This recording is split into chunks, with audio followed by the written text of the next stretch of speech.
guys, kenalkan nama saya Alvis Ernest Tompul. Peran saya di sini adalah sebagai ketua kelompok. Terima kasih. Halo guys, perkenalkan nama saya Benandu Semajunta. Di sini peran saya sebagai anggota kelompok. Halo, nama saya Ramki Rai. Saya di sini sebagai anggota kelompok. Halo, perkenalkan nama saya Muhammad Raffi. Saya di sini sebagai anggota kelompok.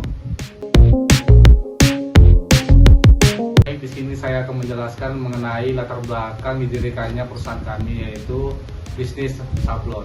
Bisnis sablon sendiri pada era digital saat ini semakin berkembang. Permintaannya terhadap sablon khusus terus meningkat, terutama di bidang fashion. Para pelanggan ingin sekali kini lebih menyukai produk dengan desain untuk unik yang disesuaikan sesuai dengan keinginan mereka, seperti kaos, tas lempang, hoodie, atau casing telepon. Kemajuan teknologi dalam era saat ini memungkinkan hasil cetakan yang lebih berkualitas, tahan lama, dan dapat diproduksi dalam jumlah yang sangat besar tanpa biaya produksi yang cukup tinggi.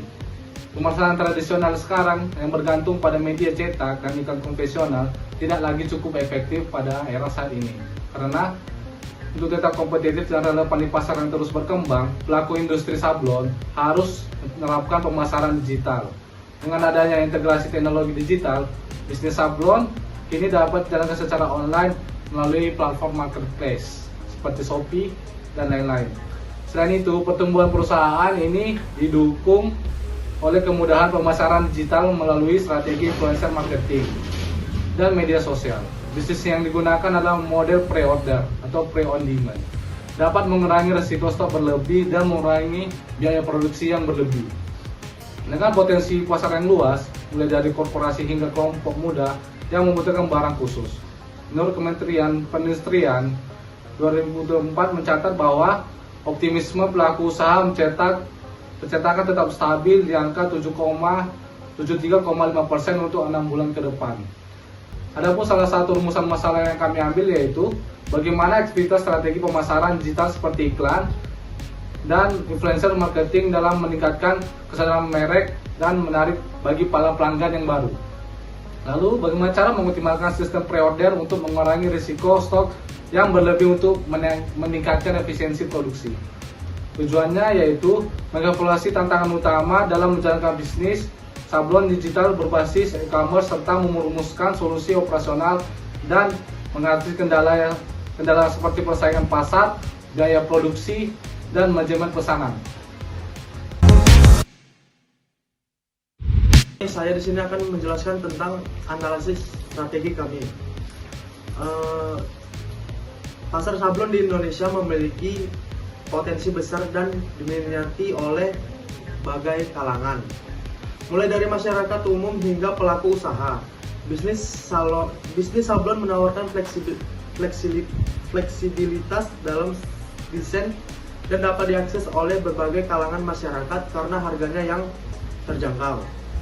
Target pasar sablon sangat luas, mencakup masyarakat umum dari berbagai kalangan, mulai dari masyarakat umum hingga pelaku usaha.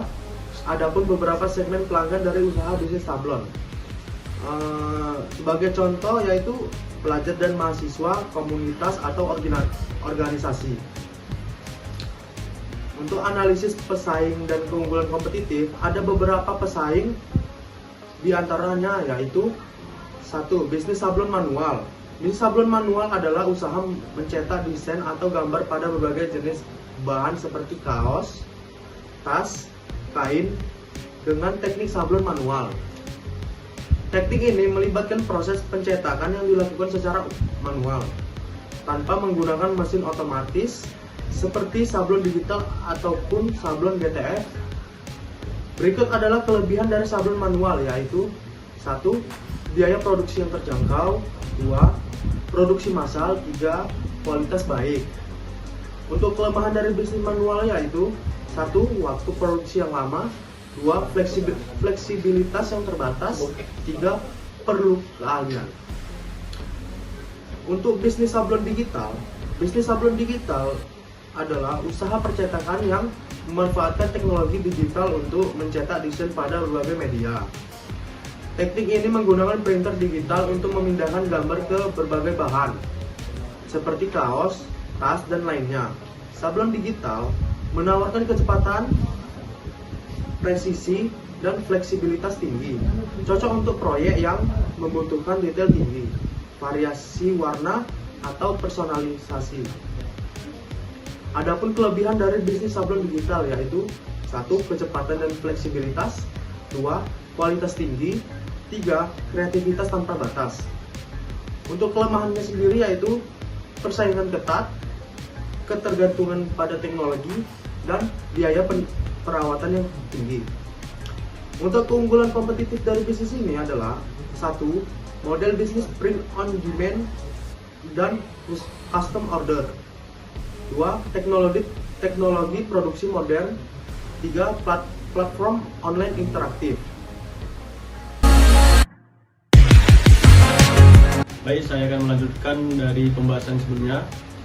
Model bisnis layanan perusahaan kami itu bersifat B2C. Cara layanan ini dijual kepada pelanggan. Yang pertama itu melalui platform online atau marketplace. Itu produk ditampilkan di marketplace seperti Shopee, Tokopedia, atau e-commerce sendiri. Jadi pelanggan bisa langsung memilih desain yang sudah tersedia. Yang kedua itu sistem print on demand atau POD. Itu seperti pelanggan memesan duluan lalu diproduksi supaya tidak terjadi penumpukan stok. Yang ketiga, custom order atau desain sesuai permintaan pelanggan. Di sini pelanggan bisa request sendiri desain yang sesuai dengan keinginannya seperti nama tim, logo perusahaan, dan yang lain-lain. Yang kedua itu ada di sumber pendapatan utama. Sumber pendapatan utama layanan kami ini, yang pertama itu pendapatan dari platform e-commerce. Yang kedua, penjualan produk sablon atau print on demand. Yang ketiga, layanan custom order. Untuk strategi monetisasi kami itu untuk memperoleh keuntungan yang berkelanjutan. Yang pertama, segmentasi harga yang berdasarkan kuantitas. Di sini memberikan harga khusus untuk pembelian grosir atau dalam jumlah yang besar.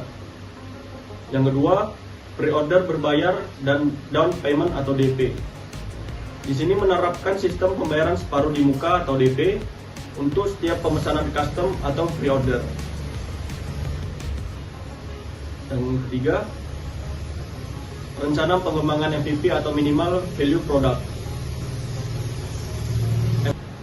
MVP atau minimal viable product dari usaha sablon digital kami ini memiliki beberapa fitur utama yang ada di bisnis ini yang memiliki keunggulan. Salah satunya adalah fitur custom design sendiri.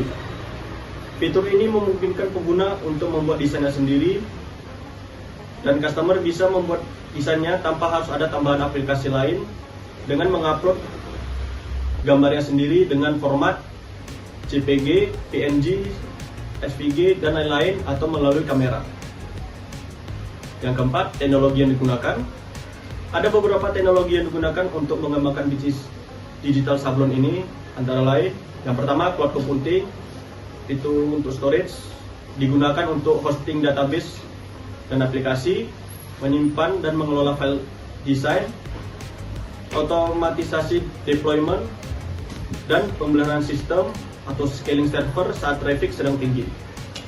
Tools yang digunakan pada teknologi yang digunakan saat pada cloud computing adalah GCP atau Google Cloud Platform. Teknologi yang digunakan yang kedua adalah database cloud. Database cloud itu menggunakan MySQL untuk menyimpan data pelanggan, pesanan, dan produk. Yang ketiga, front end.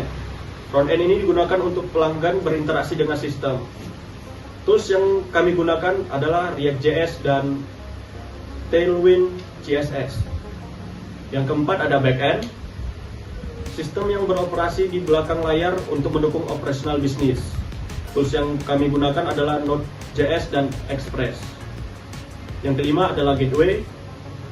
Gateway ini untuk menghubungkan berbagai layanan penting.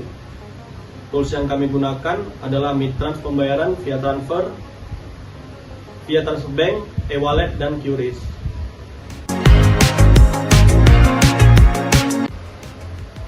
sini saya akan melanjutkan penjelasan. Roadmap pengembangan.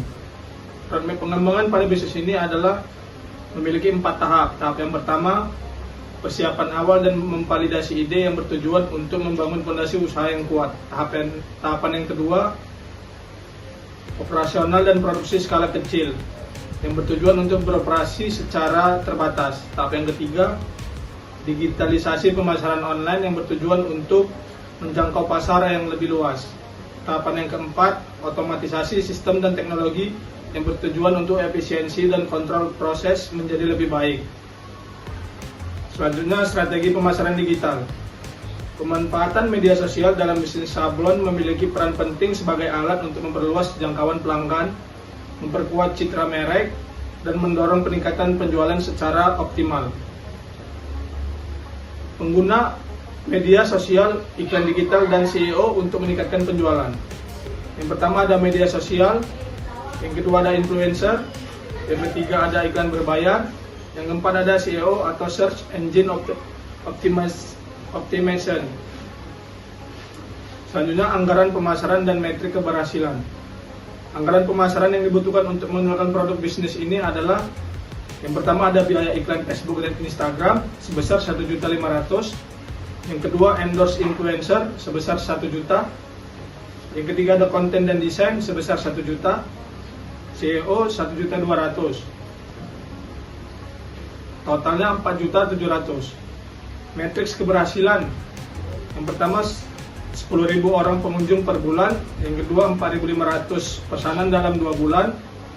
Yang ketiga retensi pelanggan 40% dalam 3 bulan. Yang keempat 15% tingkat konversi dari iklan. Selanjutnya analisis keuangan. Di sini kami ada estimasi biaya awal dan operasional awal untuk bisnis ini.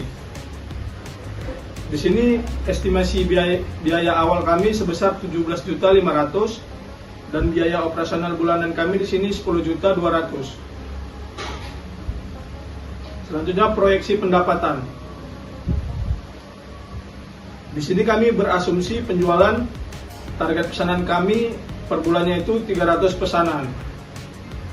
Sehingga pendapatan kotor per bulan kami itu sebesar 24 juta. Di sini kami mendapatkan laba bersih per bulannya adalah 13.800.000. Titik impas atau break even point, di sini kami modal awal sebesar 17.500.000. Dengan laba bersih 13.800.000, kami bisa membalikkan modal dengan 2 bulan dengan laba bersih rata-rata 13.800.000. Selanjutnya rencana jangka panjang dan pengembangan lebih lanjut. Rencana jangka panjang dan pengembangan lebih lanjut untuk mengembangkan bisnis ini adalah yang pertama memperbanyak produk, yang kedua terintegrasi dengan AI, yang ketiga ada membuat aplikasi mobile, yang keempat kerjasama, yang kelima otomasi produksi, yang keenam ada sistem loyalty dan referral. Selanjutnya ringkasan manfaat bisnis digital yang dikembangkan. Usaha sablon digital dengan model print on demand dan custom order ini menawarkan sejumlah keuntungan strategis. Di antaranya, yang pertama ada fleksibilitas dan efisiensi produksi, yang kedua ada personalisasi produk, yang ketiga ada skalabilitas bisnis, yang keempat ada peluang ekonomi kreatif. Sekian.